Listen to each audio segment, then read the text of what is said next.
Hello friends, नमस्कार। मेरा नाम है संदीप और आप सभी का वेलकम है नथिंग इम्पॉसिबल के यूट्यूब चैनल पर। आशा करता हूं कि आप सभी बहुत ही अच्छे होंगे। और बेसिकली आज के इस वीडियो में जो है हम लोग यूजीसी नेट फर्स्ट पेपर में एग्ज़ाम 2022-23 के लिए पेपर 1 का जो सिलेबस है उसको यहां पर डिस्कशन करने वाले हैं, क्योंकि मार्च में जो आपका एग्ज़ाम होने वाला है, एग्ज़ाम मार्च 2022, उसके लिए यहाँ पर हम कंटिन्यू जो है आपको टॉपिक वाइज जो है पेपर 1 में आपको सारा कुछ कवर कराएंगे। यूनिट 1 से लेके यूनिट 10 तक सभी सिलेबस में जो जो टॉपिक आपको दिया गया है उन सभी टॉपिक को डिटेल में मैं कवर कराऊंगा। इसके साथ ही साथ बहुत ही सहज और आसान भाषा में, जिसको आप बहुत ही अच्छे तरीके से समझ लेंगे। और जैसे ही मैं पेपर 1 के सारे टॉपिक को और सारे यूनिट को कवर करता हूँ, उसके बाद से मैं प्रीवियस ईयर के क्वेश्चन भी कराऊंगा। वैसे मैंने बहुत सारे प्रीवियस ईयर के क्वेश्चन करा रखे हैं, वो भी डिटेल्स के साथ, उसकी प्लेलिस्ट भी मैंने बनाई है। तो अगर आपको उन वीडियो को देखना है तो वहां पर जाकर देख सकते हैं।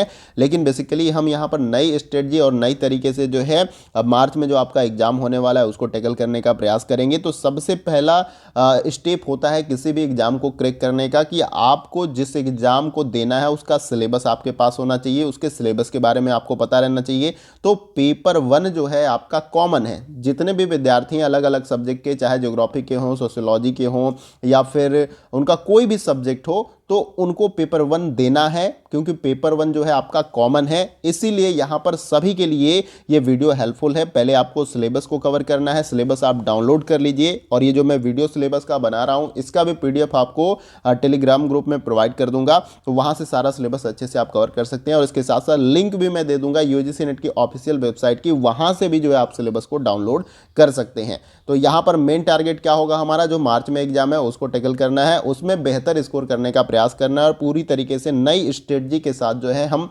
पूरा सिलेबस के according topic wise, unit wise सब कुछ कवर करेंगे अच्छे से। ये मैंने आपको बताया, 2 बार रिकॉल कर दिया ताकि आपको अच्छे से समझ में आ जाए। तो चलिए फ्रेंड, यहाँ पर सिलेबस को हम कवर करते हैं। तो देखिए, बहुत सारे विद्यार्थियों को पता होगा कि सिलेबस में 10 यूनिट आपका होता है। जैसे कि मैंने यहाँ पर 10 यूनिट मेंशन किया है। ऐसा नहीं कि बस 10 यूनिट यहाँ पर मैंने मेंशन कर दिया, हर यूनिट के अंदर जो टॉपिक्स क्या क्या यहाँ पर हमें पढ़ने हैं उनको भी नीचे एक एक करके हम देखेंगे। तो सबसे पहले आपको पेपर 1 के सिलेबस में 10 यूनिट का आपको नाम अपने दिमाग में होना चाहिए। इस तरीके से आपको एक तरीके से कह लीजिए कॉन्फिडेंस मिलता है कि मुझे 10 यूनिट्स के पेपर के नाम भी पता है। उसके बाद से आप हर यूनिट वाइज जो है सभी टॉपिक को अच्छे से पढ़ते हैं। तो पहले तो आपको सारे यूनिट के नाम पता होने चाहिए। पहले देखिए, यहाँ पर जो आपका यूनिट है इसमें शिक्षण अभिवृत्ति या अभिक्षमता कह लीजिए, इंग्लिश में इसको टीचिंग एप्टीट्यूड कहते हैं। तो शिक्षण से संबंधित जो है इसमें आपको टॉपिक्स पढ़ने होते हैं, उसी से रिलेटेड क्वेश्चन पूछे जाते हैं। और यहाँ पर यह देखने को मिलता है कि प्रीवियस ईयर से 1 या 2 क्वेश्चन आपको इस यूनिट से देखने को मिल जाएंगे। तो अगर प्रीवियस ईयर के क्वेश्चन पेपर आपके पास नहीं है तो उसको जल्दी से जल्दी किसी अच्छे पब्लिकेशन की खरीद लीजिए, और उससे जो है रिवाइज करिए 2 से 3 बार, जितनी बार पढ़ सकते हैं उतनी बार पढ़िए। क्योंकि समय जो है आपके पास बहुत ज़्यादा नहीं है, 2 महीने से थोड़ा सा कुछ दिन प्लस है, क्योंकि जनवरी स्टार्ट हो गया आपका, फरवरी और मार्च में पेपर होना है। उसका डेट क्लियर नहीं किया गया, लेकिन मार्च में पेपर होगा ये बताया गया है, तो ये आपको याद रखना है। और सेकंड जो यूनिट है आपका शोध अभिवृत्ति, जिसको यहाँ पर रिसर्च एप्टीट्यूड कहा जाता है। तो यहाँ पर शोध अभिवृत्ति के सारे टॉपिक को भी हम कवर करेंगे। संप्रेषण है आपका कम्युनिकेशन वाला यूनिट। फिर उसके बाद सूचना और संचार प्रौद्योगिकी है, जिसको आईसीटी यहाँ पर कहा जाता है। तो ये भी आपको याद रखना है। और नेक्स्ट जो आपका यूनिट है लोक विकास एवं पर्यावरण वाला सेक्शन है, तो इसे भी हम कवर करेंगे बहुत ही अच्छे तरीके से। देखिए, यहाँ पर ऑर्डर ऊपर नीचे हो सकता है यहाँ पर जो यूनिट है, लेकिन ये 10 यूनिट यही पढ़ने आपको। और 6 जो है आपका उच्च शिक्षा प्रणाली है, हायर एजुकेशन। फिर आपका बोध है यानी रीडिंग कॉम्प्रिहेंशन वाला। फिर गणितीय तर्क है, इसमें गणित से संबंधित बहुत ज़्यादा टफ क्वेश्चन नहीं पूछे जाते हैं, तो इसे भी आपको याद रखना है। फिर उसके बाद से युक्त तर्क, यानी कि ये जो आपका लॉजिकल रीजनिंग का क्वेश्चन होता है उसे यहाँ पर हम कवर करेंगे। और जो 10 यूनिट में है आपका आंकड़ों की व्याख्या, यानी कि DI वाला क्वेश्चन, यानी डाटा इंटरप्रिटेशन। तो ये 10 यूनिट आपको अच्छे से दिमाग में याद रखने की, यही 10 यूनिट पढ़ने। यहाँ पर ऑर्डर ऊपर नीचे हो सकता है जो सिलेबस दिया गया है यूजीसी नेट के हिसाब से, लेकिन ये 10 यूनिट एग्जैक्ट यही आपको पढ़ने, ये आपको दिमाग में याद रखना है। आशा करता हूँ कि 10 यूनिट ये आपको याद भी हो जाएंगे। अब आइए करते क्या है हम कि एक एक करके, यानी सभी यूनिट के अंदर जो टॉपिक्स हमें पढ़ने उनको भी एक बार देख लेते हैं।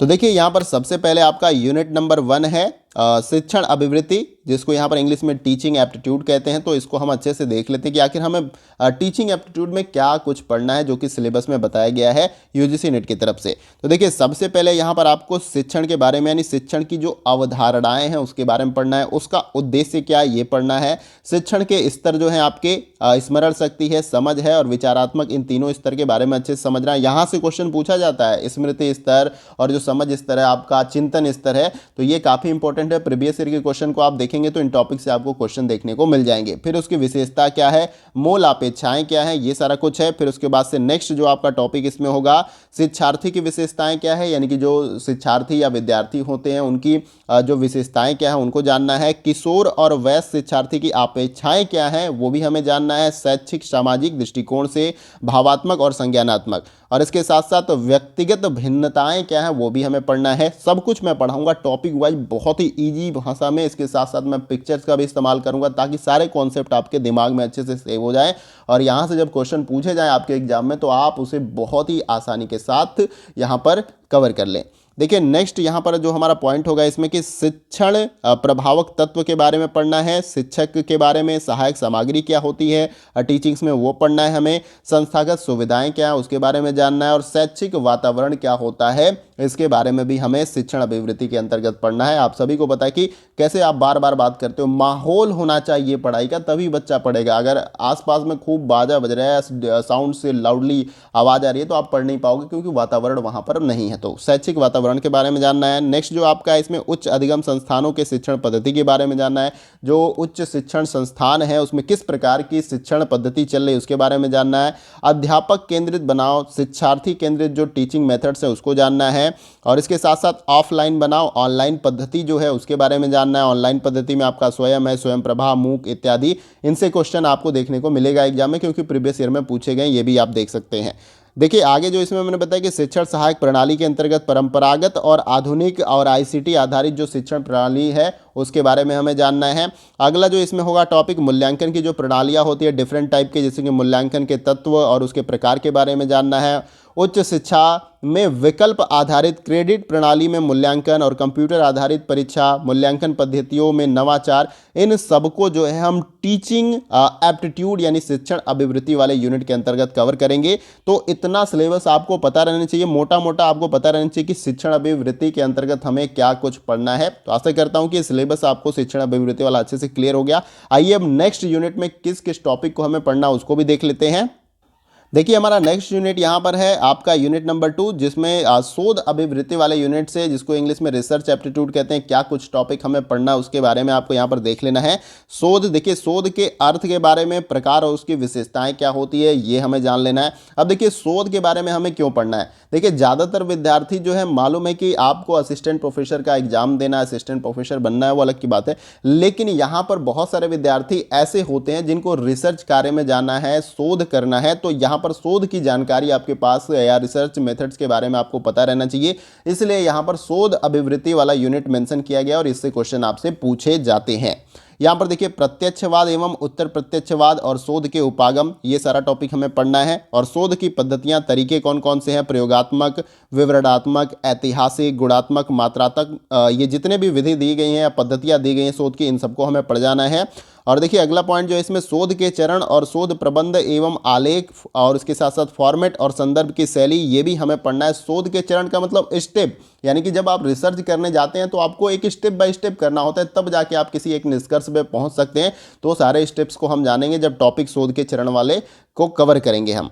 देखिए, नेक्स्ट जो हमारा इसमें कि शोध में आईसीटी का अनुप्रयोग और शोध की नैतिकता, यानी कि शोध में जो आपके आईसीटी है यानी कि इंफॉर्मेशन एंड कम्युनिकेशन जो टेक्नोलॉजी, उसका इस्तेमाल कैसे हो रहा है और शोध की नैतिकता क्या है। नैतिकता का मतलब अब यहाँ पर बहुत कुछ आ जाएगा इसके अंतर्गत, यानी कि शोध में जो आप कोई रिसर्च किया है बंदा, उसका आपने पूरा डेटा जो है कॉपी करके अपने रिसर्च में इस्तेमाल कर लिया बिना किसी इजाज़त के, इस तरीके से नैतिकता की बात हम इस टॉपिक के अंदर कवर करेंगे। तो यहाँ पर ये पूरा इतना ही आपको पढ़ना है शोध अभिवृत्ति वाले यूनिट से, ये आपको देख लेने हैं। इसका पीडीएफ मैं आपको टेलीग्राम ग्रुप में प्रोवाइड कर दूंगा, वहां पर डाउनलोड करके अच्छे से आप सिलेबस को देख लीजिएगा। और मैंने बताया आपको कि ये जो यूनिट है वो उसका आर्डर जो है ऊपर नीचे होगा, लेकिन यही सारा यूनिट आपको पढ़ना है। और लिंक भी मैं दे दूंगा यूजीसी नेट की ऑफिशियल वेबसाइट की, वहां से भी आप डाउनलोड कर सकते हैं। आइए अब अगले यूनिट के जो टॉपिक्स हैं उसको भी देख लेते हैं। देखिए यहाँ पर नेक्स्ट यूनिट है आपका यूनिट नंबर 3 और ये आपका है संप्रेषण वाला यूनिट, जिसको इंग्लिश में कम्युनिकेशन भी हम कहते हैं। और यहाँ पर सबसे पहला जो आपका टॉपिक होगा संप्रेषण, और संप्रेषण का अर्थ एवं प्रकार और अभिलक्षण जो है इसके अंतर्गत जो है आपका आएगा। और इसमें जो बेसिकली आपका संप्रेषण का अर्थ क्या है, कम्युनिकेशन के बारे में जानना, उसके टाइप्स क्या है, उसके अभिलक्षण क्या है, इसको हम समझेंगे टॉपिक वाइज। और नेक्स्ट जो इसमें है आपका प्रभावी संप्रेषण, यानी कि वाचित एवं गैर वाचित और अंतः सांस्कृतिक एवं सामूहिक संप्रेषण, कक्षा संप्रेषण। तो जो प्रभावी संप्रेषण के टाइप्स कह लीजिए, प्रकार हैं, उनको यहाँ पर दिया गया, उनको एक एक करके हम डिस्कस कर लेंगे टॉपिक वाइज। और यहाँ पर नेक्स्ट जो है आपका प्रभावी संप्रेषण में बाधाएं क्या क्या उत्पन्न होती है, जब आप इफेक्टिव कम्युनिकेशन करते हैं तो उसमें क्या क्या जो है बाधाएं उत्पन्न हो सकती हैं, उसके बारे में डिस्कस करेंगे। और जन मीडिया एवं समाज क्या है उसके बारे में भी जानेंगे। तो इतना ही आपका सिलेबस है संप्रेषण या कम्युनिकेशन वाले यूनिट से, इतना ही हमें पढ़ना है पेपर 1 के लिए। ये जो ऑफिशियल आपका सिलेबस है वही मैंने यहाँ पर मेंशन किया है, इससे ज़्यादा आपको कुछ भी नहीं पढ़ना है। इसलिए मैं स्टार्टिंग में ही आपको बोल रहा था कि आपको सिलेबस के बारे में पता रहना चाहिए। ये सबसे बेस्ट स्ट्रेटजी होती है किसी भी एग्जाम को क्रैक करने के लिए, क्योंकि हमें पता होता है एग्जैक्ट कि हमें पढ़ना क्या है। नहीं तो ऐसे तो किताब उठा लेंगे तो बहुत कुछ हमें मिल जाएगा और सारा कुछ हमारे लिए इंपॉर्टेंट तो होता नहीं है, क्योंकि हमें एग्जाम क्रैक करना है, विद्वान नहीं बनना है। पहले दिमाग में आप अपने बिठा लीजिए कि आपको एग्जाम क्रैक करना है और उसी के हिसाब से स्ट्रेटजी जो है अपना कर जो है अपनी तैयारी करनी है। अगर आप सारा कुछ पढ़ने चले जाओगे तो आप एग्जाम क्लियर नहीं कर पाओगे, ये आपको समझना होगा। जब आप एग्जाम क्लियर कर लें, आप असिस्टेंट प्रोफेसर बन जाएं, तो उसके बाद से आप खूब सारा किताब पढ़ें, खूब सारी किताबें लिखें, वो अलग की बात है। तो यहाँ पर आपको यूनिट नंबर 3 में संप्रेषण या कम्युनिकेशन वाले यूनिट में इतना सारा कुछ टॉपिक देख लेने हैं। आइए अब अगले यूनिट को हम देखते हैं। देखिए अगला जो हमारा यूनिट है यूनिट नंबर 4, इसमें सूचना एवं संचार प्रौद्योगिकी वाले यूनिट को हम कवर करेंगे, और जिसको इंग्लिश में इंफॉर्मेशन एंड कम्युनिकेशन टेक्नोलॉजी भी कहा जाता है, और इसको शॉर्ट में आईसीटी भी कहा जाता है। ये भी आपको याद रखना है। तो पहले पीछे आप देखेंगे 2014 के आसपास तो इस तरीके से क्वेश्चन पूछे जाते थे कि आईसीटी का फुल फॉर्म क्या है, इंफॉर्मेशन एंड कम्युनिकेशन टेक्नोलॉजी। अब जो है 2019 में अगर आप देखेंगे तो इस तरीके के क्वेश्चन आपको देखने को नहीं मिले हैं, तो कभी कभी इससे क्वेश्चन हो सके तो पूछ ले जाए, तो ये भी आपको याद रखना है। और देखिए बेसिकली यहाँ पर जो पहला टॉपिक आपको इस यूनिट से कवर करना है वो है आपका यहाँ पर आईसीटी, सामान्य संक्षिप्तियाँ और शब्दावली इसके क्या क्या हैं इसके बारे में, जैसे फुल फॉर्म से रिलेटेड कई सारे आईसीटी में टर्म्स हैं, उसके बारे में पता रहना चाहिए आपको। और इंटरनेट क्या है, और इंटरनेट, ईमेल और श्रव्य दृश्य कॉन्फ्रेंसिंग की मूलभूत बातें, ये सब कुछ हमें पढ़ना है टॉपिक वाइज। मैं सब कुछ डिटेल में आपको क्लियर कराऊंगा। और उच्च शिक्षा में डिजिटल पहल क्या क्या है उसके बारे में भी हमें जानना है, और आईसीटी और सुशासन क्या है इस टॉपिक को भी अच्छे से कवर करना है। तो इतना कुछ ही हमें सूचना एवं संचार प्रौद्योगिकी वाले यूनिट यानी इंफॉर्मेशन एंड कम्युनिकेशन टेक्नोलॉजी वाले यूनिट से पढ़ना है और अच्छे से कवर करना है। तो अब आइए नेक्स्ट यूनिट को हम देखते हैं।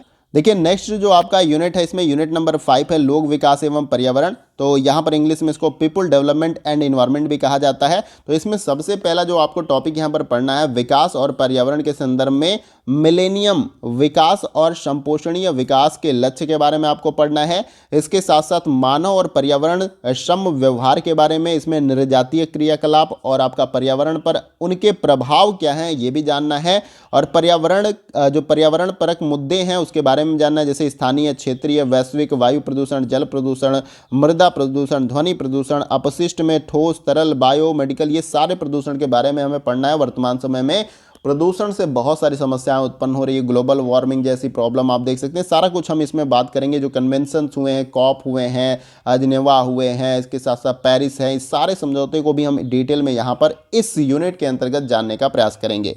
देखिए फिर इसमें आगे है आपका जोखिमपूर्ण इलेक्ट्रॉनिक और जलवायु परिवर्तन और इसके सामाजिक, आर्थिक तथा राजनीतिक आयाम क्या है। इन सभी टॉपिक को एक एक करके मैं डिटेल में आपको समझाऊंगा, बशर्ते आप बने रहिए चैनल के साथ। और जितने भी वीडियो मैं टॉपिक वाइज आपको प्रोवाइड करूंगा उसको अच्छे से पढ़ना है, उसके साथ साथ रिवाइज भी आपको करना है। पेपर 1 में आपके मैक्सिमम मार्क्स आ जाएंगे मार्च के एग्जाम में, ये मेरा आप सभी से प्रॉमिस है। चलिए अब नेक्स्ट यूनिट को हम देखते हैं। यहाँ पर जो है आपका पीपल एंड इन्वायरमेंट वाला जो सेक्शन था, लोक विकास एवं पर्यावरण, उसमें और भी कुछ टॉपिक है, इसको भी देख लीजिए। यहाँ पर है नेक्स्ट जो टॉपिक है आपका मानव स्वास्थ्य एवं प्रदूषकों का प्रभाव, इसे भी हमें पढ़ लेना है। और प्राकृतिक और ऊर्जा के स्रोत हैं जैसे कि सौर, पवन, मृदा, जल, भूताप, बायोमास, नाभिकीय वन, ये जितने भी ऊर्जा के सोर्स हैं इनके बारे में हमें जान लेने हैं, और प्राकृतिक जोखिम आपदाओं के बारे में जानना, न्यूनीकरण की युक्तियां, इसे कम से कम कैसे किया जा सकता है इसके बारे में। इसके साथ साथ पर्यावरण संरक्षण अधिनियम जो है आपका 1986, इसके बारे में पढ़ना है, और जलवायु परिवर्तन संबंधी जो राष्ट्रीय कार्य योजना है अपने देश के अंदर उसके बारे में भी जानना है, और अंतर्राष्ट्रीय जो समझौते हैं, बेसिकली देखिए अभी मैं नाम ले रहा था, इसमें मेंशन भी किया गया है आपको कि क्या क्या पढ़ना है। देखिए उसके प्रयास, जिसमें आपको मॉन्ट्रियल प्रोटोकॉल के बारे में पढ़ लेना है, रियो सम्मेलन जो हुआ है उसके बारे में जान लेना है, जैव विविधता सम्मेलन है उसके बारे में जानना है, क्योटो प्रोटोकॉल और पेरिस समझौता और अंतर्राष्ट्रीय सौर संधि जो है इसको पढ़ लेना। तो यहाँ पर डायरेक्ट मेंशन किया गया, इससे अधिक आपको पढ़ने की आवश्यकता नहीं है, जो सिलेबस में दिया गया उसे ही पढ़ने का प्रयास करें, और खुद से भी पढ़ने का प्रयास करें बुक्स आपको जो बेहतर लगती है। और बेसिकली डिटेल्स में आप हिंदी माध्यम वाले हैं तो आप टी.एस. मदान की बुक ले सकते हैं, और इसके साथ साथ मतलब बहुत सारे राइटर्स की बुक है, जिसको आपको समझने में आसानी हो उन बुक को आप ले सकते हैं, क्योंकि देखिए सबका अपना अलग अलग नज़रिया होता है बुक को पढ़ने का, तो आपको कोई और बुक बेहतर तरीके से समझ में आएगी, तो आप एक बार बुक को जो है पढ़ के चेक करेंगे तभी आपको पता चल पाएगा। तो यहाँ पर जो है लोक विकास एवं पर्यावरण वाले यूनिट से इतना सारा टॉपिक हमें कवर करना है। आइए अब नेक्स्ट यूनिट को हम देखते हैं। देखिए नेक्स्ट यूनिट हमारा है यूनिट नंबर 6। इसमें हमें पढ़ना है उच्च शिक्षा प्रणाली के बारे में, जिसको इंग्लिश में हायर एजुकेशन सिस्टम भी कहा जाता है। तो इसमें सबसे पहला टॉपिक है आपका उच्च अधिगम संस्थाएं और प्राचीन भारत में शिक्षा। तो जो उच्च अधिगम संस्थाएं हैं आपकी उनके बारे में पढ़ लेना, और प्राचीन समय में भारत के अंदर शिक्षा के तरीके क्या थे, किस तरीके से शिक्षा होती है उसके बारे में जानना है। देखिए नेक्स्ट जो टॉपिक होगा स्वतंत्रता के बाद भारत में उच्च अधिगम और शोध का उद्भव कैसे हुआ, इसके बारे में पढ़ लेना है। और नेक्स्ट जो है इसमें भारत में प्राच्य या पारंपरिक और गैर पारंपरिक अधिगम कार्यक्रम किस प्रकार के थे ये भी जानना है। नेक्स्ट है आपका व्यवसायी, तकनीकी और कौशल आधारित शिक्षा किस प्रकार से उसके बारे में भी हमें पढ़ना है यहाँ पर। और मूल्य शिक्षा और पर्यावरण शिक्षा के बारे में हमें जानना है, यानी कि एजुकेशन तो हम लेते हैं जैसे कि बहुत सारे जो है नॉलेज ज्ञान अलग अलग कोर्सेज करते हैं, तो सभी कोर्सेज में ये थोड़ी नहीं बताते कि हम जो भी एक्टिविटी करेंगे इकोनॉमिकल उसके द्वारा क्या कुछ पर्यावरण पर प्रभाव पड़ता है, उसके बारे में भी यहाँ पर आपके एजुकेशन के अंदर जोड़ के हमें पढ़ाना है। जैसे कि आप देखते हैं कि बच्चों को ईवीएस की जो बुक्स है वो लग जाती है स्टार्टिंग से, क्योंकि उन्हें अपने पर्यावरण के बारे में भी जानना होता है। देखिए नेक्स्ट जो टॉपिक है नीतियां, सुशासन, राजनीति और प्रशासन, तो ये इसी का हिस्सा है आपका उच्च शिक्षा प्रणाली वाला, और किताबों में देखेंगे तो अलग से ये यूनिट करके मेंशन किया जाता है, तो इसको हम कवर कर लेंगे यहाँ पर। तो इतना कुछ टॉपिक आपको उच्च शिक्षा प्रणाली वाले यूनिट के अंतर्गत कवर करना है। आइए नेक्स्ट यूनिट को देखते हैं। देखिए नेक्स्ट यूनिट आपका है यूनिट नंबर 7 है आपका बोध वाला, रीडिंग कॉम्प्रिहेंशन का जो आता है। एक गद्यांश आपको दे दिया जाता है और उसी से संबंधित 5 क्वेश्चन आपसे पूछे जाते हैं, और इस टाइप के क्वेश्चन मैंने काफ़ी कराए हैं चैनल पे, तो आप उन वीडियो को देख सकते हैं। तो बेसिकली देखिए एक गद्यांश दिया जाएगा और उस गद्यांश से जो है पूछे गए प्रश्नों का उत्तर हमें देना होता है। तो इसका कुछ मोटा मोटा सिलेबस आपको देखने को नहीं मिलेगा, लेकिन मैंने यहाँ पर मैंशन किया ताकि आपको आइडिया हो जाए कि इस यूनिट में हमें क्या पढ़ना है। तो इसको ज़्यादा से ज़्यादा आपको प्रैक्टिस करना है। बुक्स में आपको गद्यांश मिलते हैं और कुछ थोड़ा सा इंस्ट्रक्शन आपको स्टार्टिंग में मिल जाएगा, और उन गद्यांश को पढ़ के जितने अच्छे से प्रैक्टिस करेंगे तभी आप इन क्वेश्चन को सॉल्व कर पाएंगे। तो ये प्रैक्टिस के ऊपर डिपेंड करता है कि आपकी एक्यूरेसी कितनी बेहतर होगी। तो ज़्यादा से ज़्यादा आप इन क्वेश्चन की प्रैक्टिस कर सकते हैं। आइए अब नेक्स्ट यूनिट को देखते हैं। देखिए नेक्स्ट यूनिट हमारा यूनिट नंबर 8 है, और ये आपके पास पहले से सिलेबस होगा पेपर 1 का जो ऑफिशियल आपने डाउनलोड किया, तो आप देखेंगे यूनिट जो है ऊपर नीचे है। तो मैंने स्टार्टिंग में ही बोला कि यूनिट मैंने अपनी सहूलियत के हिसाब से ऊपर नीचे मैंने लिखा है। ऊपर जो है जितने आपके पढ़ने तथ्य वाले हैं यूनिट उसको ऊपर मैंने किया, जैसे logical reasoning, math, reading comprehension, उसको मैंने नीचे मेंशन किया है। तो यूनिट नंबर 8 में है गणितीय तर्क एवं अभिवृत्ति, इसको इंग्लिश में बोलते हैं रीजनिंग एंड मैथमेटिकल एप्टीट्यूड। और इसमें हमें तर्क के प्रकार के बारे में पढ़ना है, जैसे कि संख्या श्रेणी क्या होता है, अक्षर श्रृंखला, कूट और संबंध, ये रीजनिंग के चैप्टर्स हैं, इनको मैं अच्छे से कवर कराऊंगा आप सभी को। नेक्स्ट जो टॉपिक है गणितीय अभिवृत्ति के अंदर अंश है, समय दूरी है, अनुपात वाले चैप्टर हैं, समानुपात, प्रतिशत, लाभ हानि, ब्याज और छूट, औसत, इन सभी चैप्टर को बहुत ही अच्छे तरीके से कवर कराऊंगा। और ये सारे क्वेश्चन में एक आपको बेसिकली इंस्ट्रक्शन यहाँ पर दूंगा कि प्रीवियस ईयर को जो अब आप अच्छे तरीके से सॉल्व करते हैं, ये मैथ वाले सेक्शन के जो भी क्वेश्चन प्रीवियस ईयर में पूछे गए हैं वो क्वेश्चन आपके बहुत ही अच्छे से बन जाते हैं जब आप पेपर देने जाते हैं। यहीं से क्वेश्चन थोड़े से नंबर चेंज कर दिए जाते हैं, पैटर्न स्वरूप आपको प्रीवियस ईयर के क्वेश्चन से देखने को मिल जाएगा। तो इसीलिए मैं कहता हूँ प्रीवियस ईयर को अच्छे से सॉल्व करिए, वहाँ से आपको बहुत ज़्यादा हेल्प मिलेगी। अब आइए नेक्स्ट यूनिट को हम देखते हैं। देखिए नेक्स्ट यूनिट जो हमारा यहाँ पर यूनिट नंबर 9 युक्त तर्क वाला हमारा यूनिट है, जिसको इंग्लिश में लॉजिकल रीजनिंग कहते हैं। तो लॉजिकल रीजनिंग के अंतर्गत देखिए युक्ति के ढांचे का बोध, युक्ति के रूप के बारे में पढ़ना है, निरुपाधिक और तर्क वाक्य का ढांचा, अवस्था और आकृति, औपचारिक एवं अनौपचारिक युक्ति दोष, भाषा का प्रयोग, शब्दों का लक्ष्यार्थ और वास्तवार्थ, विरोध का परंपरागत वर्ग। तो यहाँ पर हिंदी टाइप में जैसे कथन निष्कर्ष आप देखते हैं, कुछ लॉजिकल इस टाइप से जो है आपको क्वेश्चन सारा मैं टॉपिक वाइज जो दिया है इसमें कवर कराऊंगा, कैसे आप उन क्वेश्चन को सॉल्व करेंगे। नेक्स्ट जो आपका है युक्ति के प्रकार, जैसे कि निगमनात्मक और आगमनात्मक युक्ति होता है। देखिए निगमन में क्या होता है, रूल टू जो है एग्जाम्पल जाया जाता है, और आगमनात्मक में जो है आपका कहाँ से जाया जाता है, उदाहरण पहले दिया जाता है फिर नियम को समझाया जाता है। अगर पूछ लिया जाए कि निगमन आगमन जो विधि है इसके प्रस्तावक कौन है या इसका इजाद किसने किया, तो आप कमेंट बॉक्स में मुझे लिख के बताइएगा, नहीं पता होगा तो मैं कमेंट बॉक्स में आपको बताऊंगा। देखिए युक्ति का यहाँ पर मूल्यांकन और विशिष्टीकरण ये इसी के अंदर है, और अनुरूपताएं ये जो है आपका युक्ति युक्त तर्क यानी लॉजिकल रीजनिंग के ये जो टॉपिक्स हैं इनको हमें पढ़ना है और अच्छे से कवर करना है। ये भी जो है आप प्रीवियस ईयर के क्वेश्चन से कवर कर सकते हैं, लेकिन मैं टॉपिक वाइज आपको अच्छे से कवर कराऊंगा, फिर उसके बाद से प्रीवियस ईयर। आइए नेक्स्ट यूनिट को देखते हैं। सॉरी फ्रेंड्स, इसमें जो है आपका अभी कुछ और टॉपिक्स है, इसको भी आप देख लीजिए। मैंने ऊपर जैसे 2 स्लाइड्स में इसको मेंशन किया है। तो देखिए यहाँ पर है आपका वेन आरेख हमें देख लेना है। तर्क की वैधता सुनिश्चित करने के लिए वेन आरेख का सरल और बहुप्रयोग का जो चैप्टर है उसको कवर करेंगे, और भारतीय तर्क शास्त्र ज्ञान के साधन यानी पुराने समय में जो तर्क शास्त्र और ज्ञान के साधन थे उसके संदर्भ में टॉपिक्स हैं, जैसे प्रमाण, प्रत्यक्ष, अनुमान, उपमान, शब्द और अर्थापत्ति और अनुपलब्धि, और नेक्स्ट जो है अनुमान की संरचना, प्रकार, व्याप्ति और हेत्वाभास। देखिए हेत्वाभास वाला क्वेश्चन कई सारा जो है अभी 2019 के पेपर में भी मैंने कराया तो देखने को आपको मिल गया। तो इस टॉपिक को बहुत ही अच्छे से मैं कवर कराऊंगा, क्योंकि यहाँ से 1 या 2 क्वेश्चन देखने को हमेशा मिल रहा है आपके एग्जाम में। तो आने वाले एग्जाम में भी यहाँ से आपको क्वेश्चन देखने को मिलेंगे। तो ये था आपका यूनिट नंबर 9 का जितना भी टॉपिक हमें पढ़ना था लॉजिकल रीजनिंग के अंतर्गत। अब आइए नेक्स्ट जो यूनिट हमारा है और लास्ट यूनिट है उसको भी अच्छे से देख लेते हैं, उसके जितने भी सिलेबस के टॉपिक्स हैं।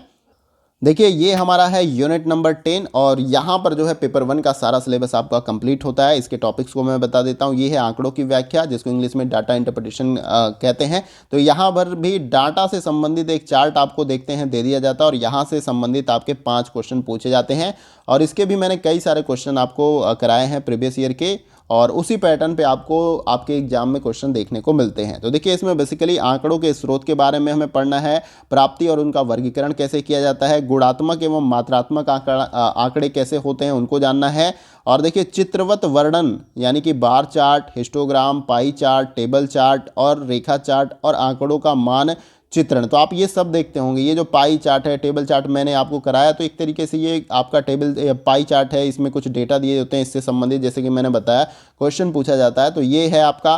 फिर आंकड़ों की व्याख्या कैसे की जाती है, आंकड़े और सुशासन, ये सारा टॉपिक हमें DI यानी कि डाटा इंटरप्रिटेशन वाले यूनिट से कवर करना है, और यहाँ पर जो है आपका संपूर्ण सिलेबस पेपर 1 का कवर हो जाता है। तो ये ही सिलेबस क्या करना है, आपको अच्छे तरीके से पढ़ना है, और मैं सारे टॉपिक को क्या करूँगा कि आपको अच्छे से कवर कराऊंगा। बस आपको करना है क्या कि हर एक वीडियो को जो भी मैं टॉपिक वाइज आपको प्रोवाइड करूँगा अच्छे से देखना है। उनके PDF भी मैं आपको प्रोवाइड करने का प्रयास करूँगा टेलीग्राम ग्रुप में, वहाँ पर आप ज्वाइन कर लीजिए। नहीं ज्वाइन है तो वहाँ पर सारा कुछ आपको मिल जाएगा PDF। और इसके साथ साथ जो आपके लोक विकास एवं पर्यावरण वाला जो सेक्शन है वहाँ से करंट अफेयर के भी 1-2 क्वेश्चन देखने को मिलते हैं पर्यावरण से संबंधित और हायर एजुकेशन से रिलेटेड।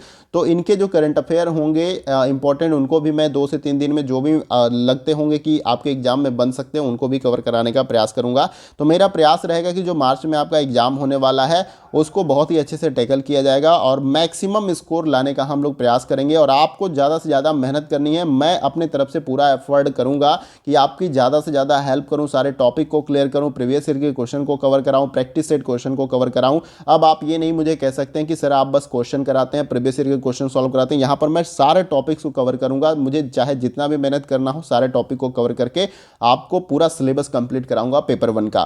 तो आपको बस करना क्या है, अच्छे से सारे वीडियो को देखना है जैसा कि मैं अभी स्टार्टिंग में आपको बताया। तो उम्मीद करता हूं कि सिलेबस वाला ये जो वीडियो था आपको अच्छे से क्लियर हो गया और 10 यूनिट में क्या कुछ पढ़ना है सभी टॉपिक्स अलग अलग यूनिट से आपने देख लिया। और आपको भी पढ़ना है तो सिलेबस को ही फॉलो करके पढ़िएगा, यहाँ से आपको ज़्यादा हेल्प मिलेगा। और इसके साथ साथ वीडियो का सेशन आप सभी को अच्छा लगा कि सिलेबस आपको अच्छे से समझ में आएगा तो वीडियो को आप लाइक कर सकते हैं और लाइक करने के बाद आपको क्या करना है कि वीडियो को शेयर करना है मैक्सिमम दोस्तों के साथ, ताकि उनको भी सिलेबस के बारे में पता चले और इसी के अकॉर्डिंग उनको तैयारी करनी है। सिलेबस मोस्ट इंपॉर्टेंट होता है किसी भी एग्जाम को क्रैक करने के लिए, मैं बार बार आपको बोलता हूं। इससे हमें पूरा क्लैरिटी होती है क्या हमें पढ़ना है, और जब हमें ये पता चलता है क्या हमें पढ़ना है तो हमें क्या छोड़ना है ये भी पता चल जाता है। तो जब छोड़ेंगे तो वैसे हमारा बर्डन कम होगा और क्या कुछ पढ़ना है उससे हमारा कह लीजिए कंसंट्रेशन बनेगा और ज़्यादा से ज़्यादा टॉपिक को हम अच्छे से क्लियर कर पाएंगे। तो वीडियो अच्छा लगे तो वीडियो को लाइक करिएगा, वीडियो को शेयर कर दीजिएगा मैक्सिमम दोस्तों को, ताकि उनको भी इस वीडियो से हेल्प मिले। और नेक्स्ट क्लासेज यानी कि अब टॉपिक वाइज जो है यहाँ पर यूनिट नंबर 1 से हम क्लासेज स्टार्ट करेंगे नेक्स्ट डे से, तो आप सभी वीडियो को अच्छे से देखिएगा। और चैनल पर नए हैं तो चैनल को सब्सक्राइब कर लीजिएगा और उसके बगल में जो बेल आइकन का बटन होता है इस प्रकार से, उसको आप प्रेस कर लीजिएगा न्यू वीडियो की नोटिफिकेशन को पाने के लिए, क्योंकि हम इस चैनल पे जितने भी एग्जाम हैं उनसे रिलेटेड इंपॉर्टेंट वीडियो के सेशन आपको प्रोवाइड करते हैं। इसके साथ साथ करंट अफेयर के वीडियो प्रोवाइड करते हैं, जॉब रिलेटेड जो अपडेट होते हैं, एग्जाम रिलेटेड अपडेट होते हैं, सब कुछ प्रोवाइड करते हैं। तो जब आप चैनल को ज्वाइन करेंगे और उसके बाद से जो है यहाँ पर बेल आइकन को प्रेस करेंगे, तभी जो है आपको वीडियो की नोटिफिकेशन मिल पाएगी। तो फ्रेंड्स आज के वीडियो में बस इतना ही, फिर मिलते हैं अगले वीडियो में कुछ और इंपॉर्टेंट क्लासेस के साथ। तब तक के लिए जय हिंद, जय भारत।